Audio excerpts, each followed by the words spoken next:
Assalamualaikum warahmatullahi wabarakatuh. Salam sejahtera, salam Malaysia Madani. Yang dihormati Barisan Juri yang arif lagi bijaksana, guru-guru yang dihormati, rakan-rakan sepojangan yang saya kasihi, serta para hadirin sekalian. Izinkan saya mulakan bicara dengan sebuah rangkap pantun. Air sungai mengalir jernih, menyubur tanah, menghidupkan bumi. Dari hulu hingga ke muara bersih, amanah bersama kita pelihara lestari. Hadirin sekalian, saya Nur Amni Batrisya binti Rosman dari SK Taman Cerdana akan berkongsi satu topik yang bertajuk Sungai kita dari hulu ke hilir, amanah yang mengalir. Sungai bukan sekadar aliran air, sungai adalah nadi kehidupan.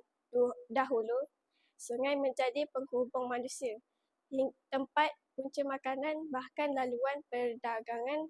Kini, sungai terus menjadi sumber air bersih untuk diminum, untuk pertanian dan untuk industri. Tanpa sungai, lumpurlah kehidupan kita. Tetapi marilah kita tanyakan, apakah erti hidupan tanpa sungai yang bersih? Apakah kita sanggup membiarkan generasi akan datang meneguk air kotor hanya kerana sikap cuai kita hari ini? Hari ini, sungai-sungai kita menangis. Tangisan itu datang daripada sampah sarap yang dibuang sesuka hati. Tangisan itu datang daripada kilang yang membuang sisa toksik tanpa rasa bersalah. Tangisan itu datang daripada sikap manusia yang tamak, yang lupa bahawa sungai adalah amanah, bukan barang dagangan. Tidaklah kita malu melihat sungai yang dahulunya jernih kini bertukar menjadi hitam pekat. Tidakkah kita gentar apabila banjir kilat melanda akibat kerakusan tangan manusia sendiri? Hadirin yang saya kasihi, kita adalah penjaga sungai.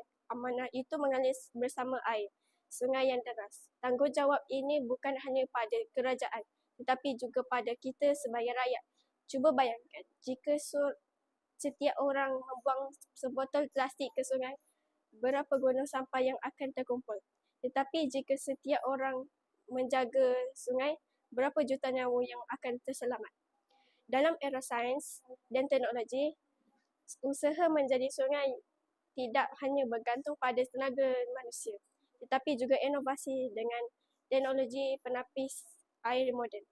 Sistem amaran awal mengurus pencemaran serta penyelidikan saintifik, kita mampu mengurus sungai dengan lebih berkesan. Di sinilah pentingnya ilmu STEM, ilmu yang menghubungkan manusia dengan alam. Namun, apakah gunanya teknologi canggih jika hati ini masih buta untuk menghargai sungai?